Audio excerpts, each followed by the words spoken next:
Beautiful day today. Just wanted to kind of put a shout out to everyone. And today I wanted to kind of look at, we talked about this before, but I wanted to kind of talk about cognitive distortions, but add a little twist. And, I've had a couple clients kind of ask me, what are they? And so I want to kind of break them down a little bit for people today. So, you know how sometimes you watch TV and you see, I'll give you like a commercial setup. So let's say you watch a commercial and they may show a guy like driving in a nice car, and he's driving, and then he looks over to his right, looks over to his left, and he noticed someone in another vehicle. And what do you think the whole purpose of them, as far as the video or the commercial, the purpose is for them to sell that vehicle. So basically what they do with these particular commercials is they try to kind of get into your skin, get under your skin, and make you feel like, oh wow, I feel more of a man or more of a woman if I get this vehicle. And they kind of tap into what I call the cognitive distortions. And these are thoughts that we think about ourselves. So back to the commercial. So if we're sitting in the car and we look over to the right, look over to the left, and we feel some kind of way about ourselves because of this vehicle, that's going to make us want to go out there and get that vehicle. But is that really true? Do we really need that vehicle to feel man enough, or to feel strong enough, or to feel important? Do we really need it? I don't know. I guess only you can answer that question. But a lot of times, we aspire to get certain things, certain types of attributes, certain degrees, certain types of goals. But the question I have is, how do you feel about yourself? And so, with that, I want to talk a little bit more about the cognitive distortions. And those cognitive distortions are basically cognitive. It deals with the mind. It's the way that we see ourselves, right? And distortion is basically a skewed way that we see ourselves. And if we grow up and we're always looking at certain things that we want to acquire, then we're going to feel like we need to have that particular thing in order to be competent, in order to be important, in order to feel like we are strong enough, in order to feel like we are man enough, and things of that nature. But where does that come from, right? How do we feel about ourselves? Where does that come from? That inner confidence. Where do we get that from? And so today I wanted to talk a little bit about these particular thought forms that can actually throw us off a little bit, right? The first one I want to talk about is all or nothing thinking. And basically, you look at things in an absolute type of way, black or white thinking. And you know how you had that one friend that you talk to, and it's like no matter what you say to that person, they won't see your point at all. It's just all about their side, right? That's black or white thinking. And they're not really open to kind of hear what you have to say at all. Basically, what I like to call closed minded. And another particular cognitive distortion is what we call overgeneralization. And this is when you view a negative event as a never ending pattern of defeat. And think about situations where you've gone out here and you saw certain things and you think, man, I'll never be able to accomplish this particular task. I recall back when I was in Michigan, there was certain things I wanted to do, and I was actually my worst enemy because I basically kind of counted myself out. And so when I changed that particular thought and actually started doing some things to improve that, I noticed I was becoming more successful. Another particular cognitive distortion is what we call mental filtering. And this is when you dwell on a negative or ignore the positives, right? So think about situations where someone because there's always two sides to every story, but a lot of times we may only want to focus on the negative side because of what we think about ourselves. But if we actually take a step back and say, you know what, let me focus on both sides of the story, and actually you get a better particular view of that particular thing. And we call that mental filtering.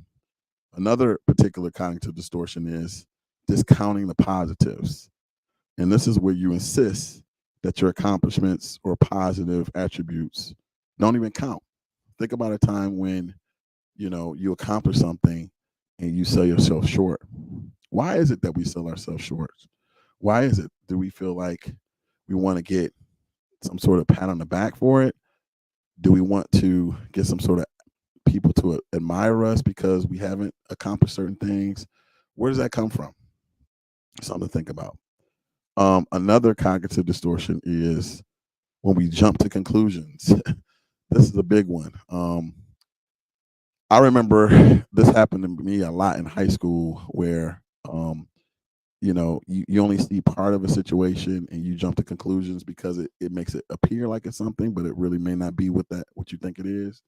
So, like, let's say maybe you're in high school and you notice that maybe your friend is with some other friends.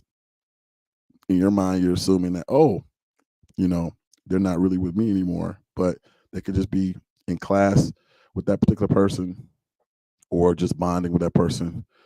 And you realize that you have these certain thoughts within yourself, and then you end up projecting on that person, and it makes it a challenge, right? Um, Something I want to talk about too with these cognitive distortions too is, you know, a lot of times people want to be friends or they want to be friendly towards people, but when you have these thought forms, it makes it a challenge. Like, people don't really want to be around you a lot of times when you have these types of negative thoughts. You know how you have that one person who's like a Debbie Downer, and it's like, man, I don't know where they'll go with it. Um, and then you have to kind of check yourself too, right? Are you the type of person that's, Debbie Downing or always putting people down? And so you have to kind of check yourself. Another cognitive distortion is maximum, what I like to call minimization or magnification. And this is basically when you have those friends that just like blow things out of proportion or they minimize things. That's really important, right? Um, and a lot of times they do this because they really don't want to have people kind of talk to them about it, but it can cause problems. Another one is what we call emotional reasoning. And this is when you reason from how you feel and you feel like an idiot. So you really must be one, right? And this is basically how a person feels about themselves. Like, what do you feel about yourself? Do you feel like, you came short? And honestly, just keeping it 100, everyone falls short with things, right? The question though is, do we stay at that place, right? It's okay to say, okay, maybe I need to look at this a little bit different, take a step back, and then maybe come at it a little bit different so you can be more successful. Another one is should statements. When you say, oh, the person should have handled it this way, or they ought to handle it that way, or they have to handle it this way. That's basically causing judgment on people. And everyone thinks and does things differently. So we can't really assume that person's going to do it that way because we don't really know their thought forms and kind of what they thought about in that situation. In fact, a lot of times we notice that if we kind of step back and watch, they actually may come up with a better way that we didn't even consider. Okay. Another one too is what we call labeling, where you identify with your shortcomings. Instead of saying I made a mistake, you tell yourself I'm a jerk, a fool, or a loser. And think about that. Like I said earlier, everyone has certain challenges that we have to overcome, but and everyone has points in their life where they're going through things and they're getting better. But are you really a loser? I mean, are you really a fool? I can tell you definitely there's been situations where I definitely been a fool. But the cool thing about those situations is it actually teaches you vital lessons in your life, right?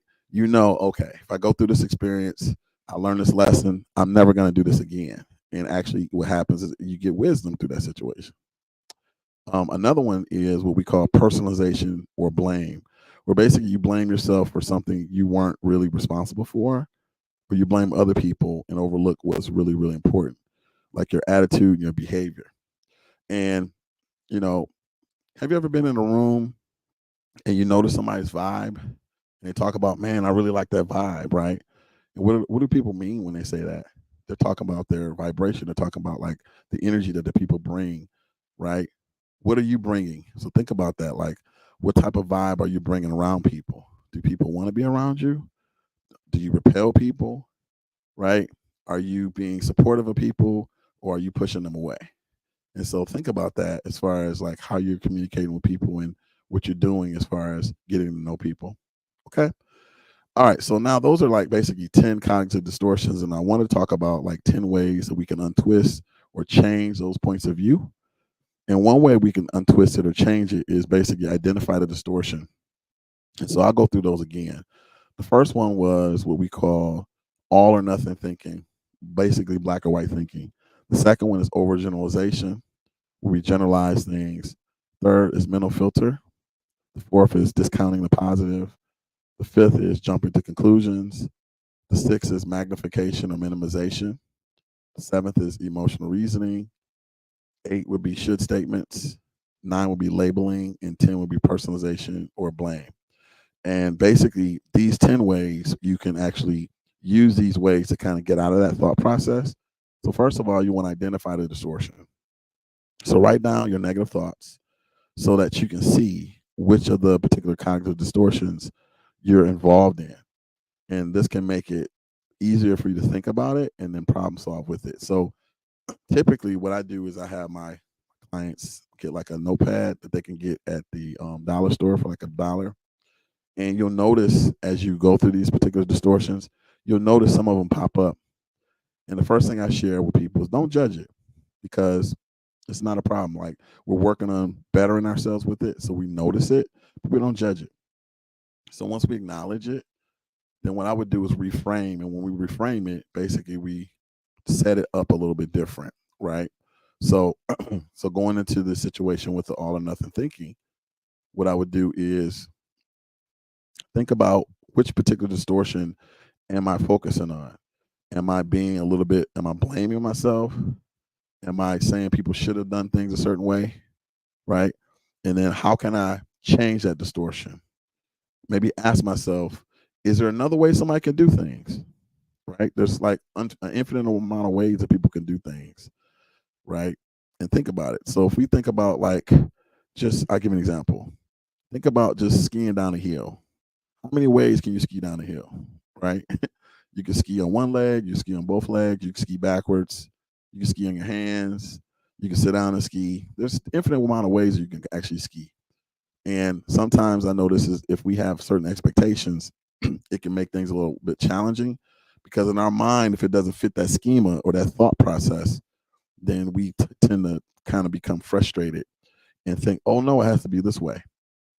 But if we're open, we can actually see there's different ways that we can actually accomplish a goal.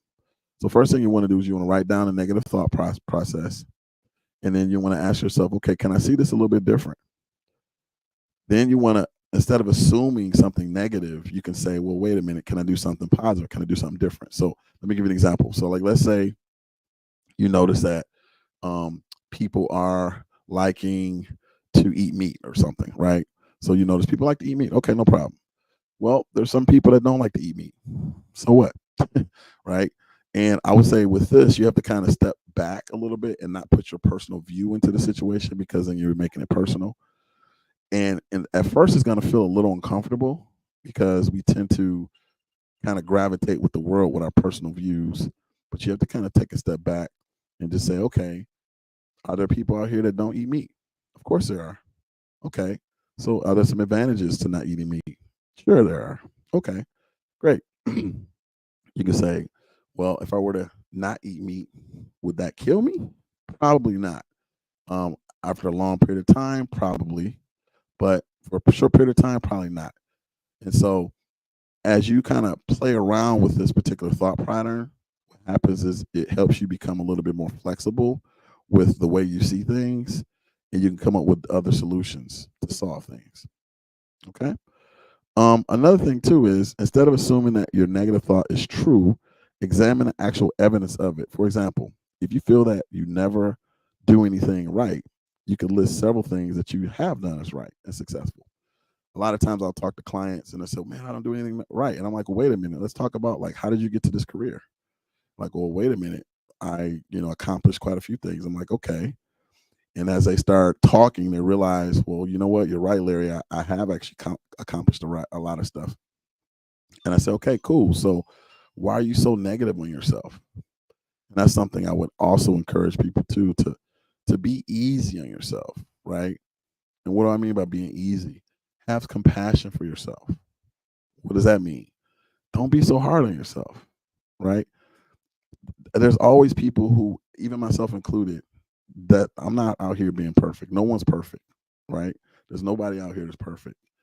But as long as you have some gratitude and some compassion for yourself, and you see certain things within yourself, guess what happens? You actually improve and you become a better person. But you have to be easy on yourself.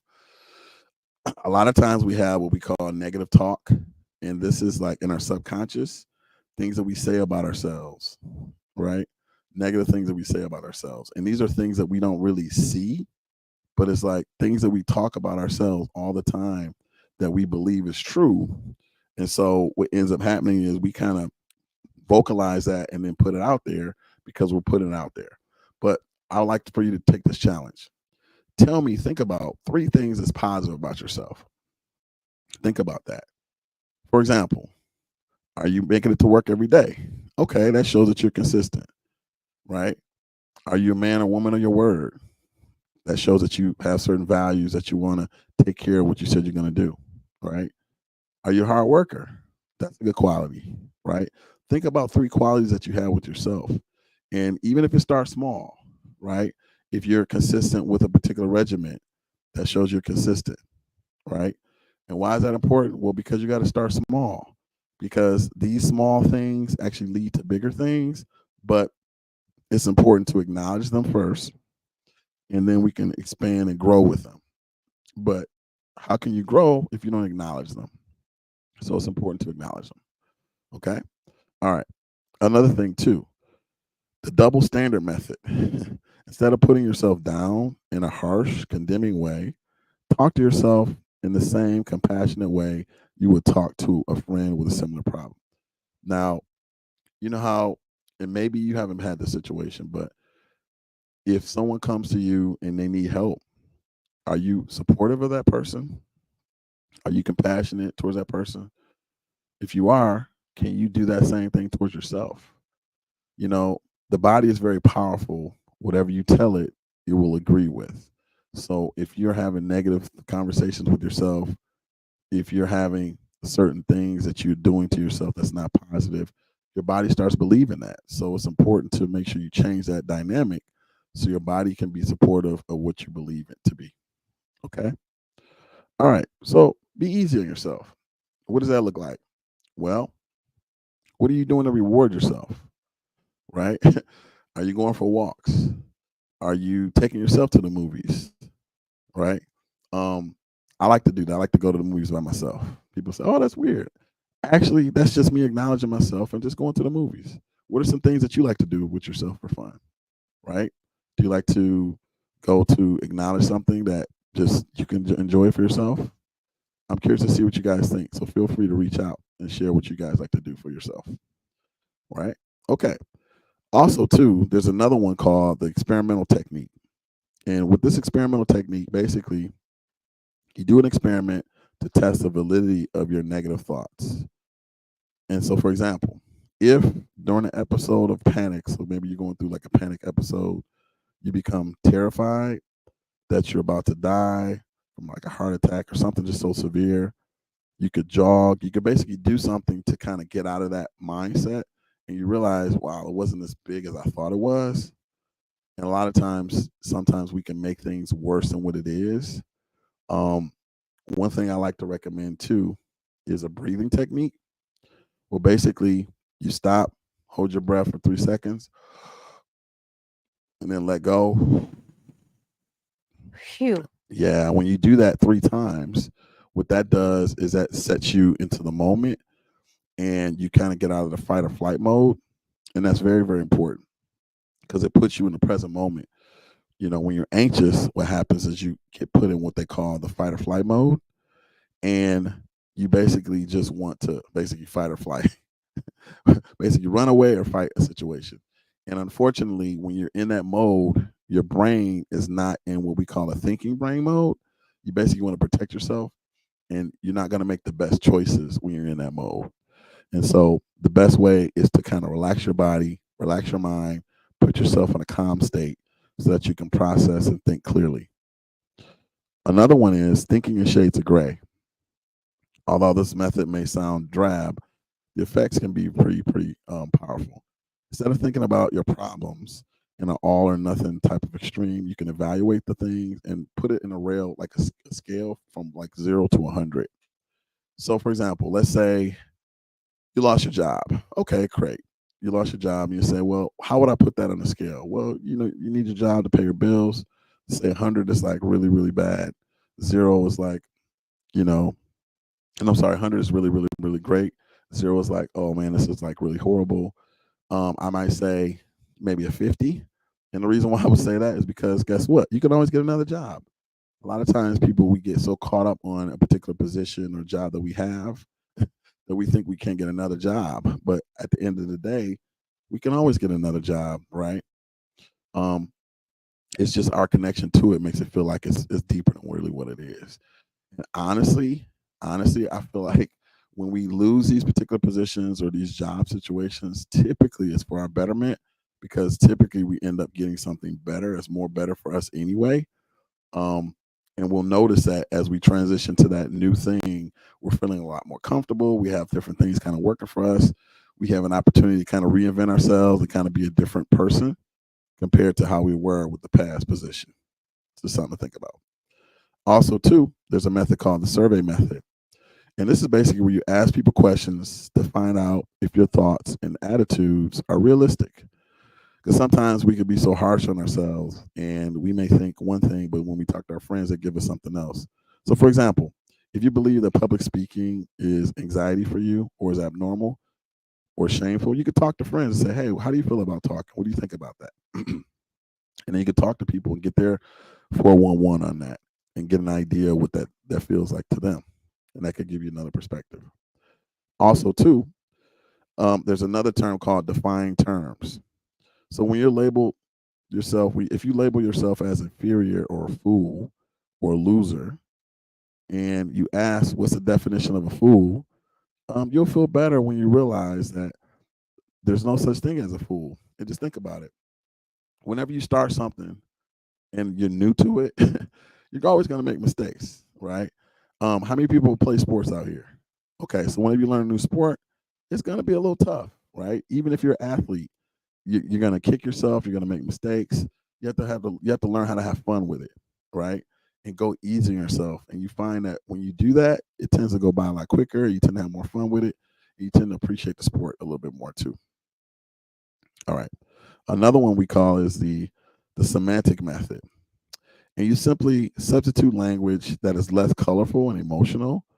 So rather than use the should step statements, instead you basically tell yourself, I shouldn't have made that mistake. You might say something like, it would be better if I hadn't made that mistake, right? So just be mindful of your language, how you communicate about your feelings, about your thoughts, about those things that you desire to have. And as you practice that, what happens is that becomes your new normal. And you'll notice that as you do that more often, basically your cognitive distortions will kind of diminish. Another one is what we call reattribution. And instead of automatically assuming that you are bad or blaming someone or blaming someone yourself or someone else for a problem, you think about the many factors that may have contributed to it. So, for example, let's say that you notice that a friend of yours didn't call you. And rather than think, oh, you know what, they don't like me. I mean, there could be many things. Their phone could have died. They could have had a situation where they forgot. They could have fell asleep. They could have got sick. Many things could have happened, right? And I think if you start to be a little bit easier on yourself with that and not really put a lot of energy into it, you'll notice that you'll be surprised at certain things that happen with that situation. And one of the last ones is what we call the cost benefit analysis. And this is when you list the advantages and disadvantages of a feeling, like getting angry when your plane is late, a negative thought like, no matter how hard I try, I always screw up. And so if you change those particular thought patterns, you'll notice that you have a different way of looking at things, right? Because sometimes things happen out of our control. Okay. All right. So real quick, just want to kind of remind you guys for Fresh Juice celebrates the 700th episodes. It's Wednesday at 9 p.m. So make sure you guys take a look at that. There'll be 2 new shows that come to Thursday this week. Seeking Change at 5:30 on homelessness, and the Center of Voices at 8 o'clock. And then April 22nd through the 26th will be Earth Deserves More Than a Day. So make sure you guys take a look at that. That'll be pretty cool. And also, too, for those individuals that's going to be hanging out, check out my guest, Dr. Tracy Tracy she'll be on from 6 o'clock to 7 o'clock today. Living Powerfully. Excuse me, Better Together and Living Powerfully. Make sure you guys check her out.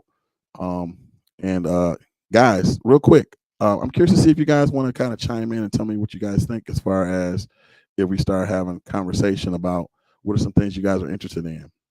So feel free to reach out regarding mental health notes or comments that you guys want to reach out about. Feel free to reach out and let us know what you think. And I'm looking forward to connecting with you guys next Monday. And real quick, when you guys are working through your cognitive distortions this week, make sure you guys focus on just one this week. And you'll notice as you practice this for the next week, it'll just become a habit.